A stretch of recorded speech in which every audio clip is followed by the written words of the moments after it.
As I reflect back on the journey of my life, I think about how God directed me to Kampala for that workshop. I had a burden for my church to give from their hearts and not out of duty. But I never thought it would take such a horrible situation for me and my town to realize that we all needed to change.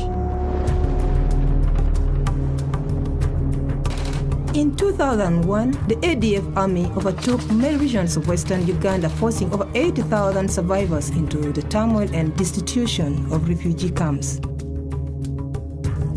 As the war raged on, hope along with the moral fiber of the people faded. But there was one who chose to inspire through generosity and gracious giving, and this is his story. My name is Hannington Bahemuka, but most people call me Bishop Hannington. The life in the camps was very bad because families would crowd in the shack houses, children would go without food for 1, 2, 3 days, water was not available, and death started resulting within a short time.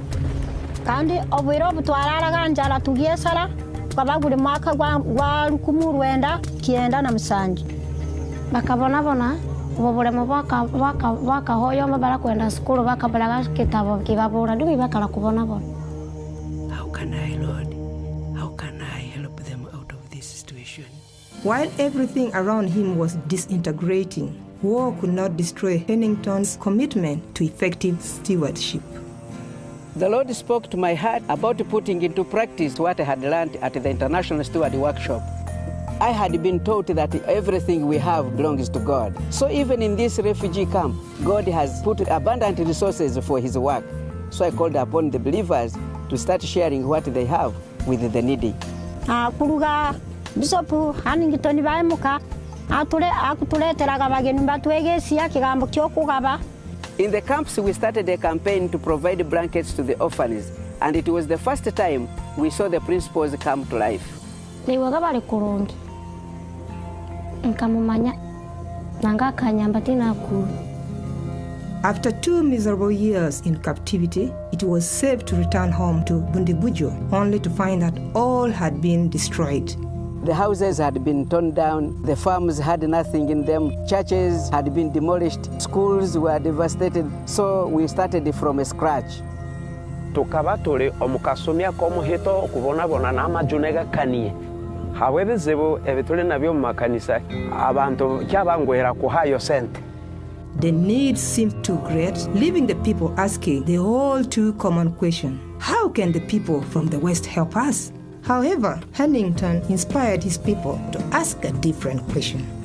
I asked, how soon can my people rise to the challenge of funding not only their immediate needs, but their futures as well? I told the people at that time that God has given us everything we need to rebuild our community. And what he needed was others to make themselves available to him, and he was going to use us. And those of us who are mechanics, those of us who are business people, they can use their gifts and the trade that they have to build their community.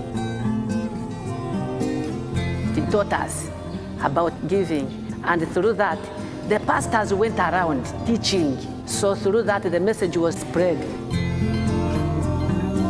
Anagua dumbi na tua mukwekwatia ya mukama nenku bisanja kantigie sio na kolaki dumbi obutwagulia nyanya mtokwera ntobale kitokobale.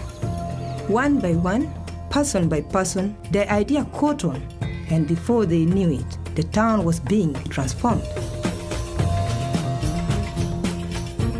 We began to rebuild our churches, provided homes and schooling for the orphans, and the needs of the people were met. The people understood that they needed to create wealth in order to allow for tangible generosity. By using their God-given gifts and resources they already possessed, a cycle of sustainability was established. We have a lady in our church. She is lame, but one day we were calling upon people to bring their gifts to come and build a church.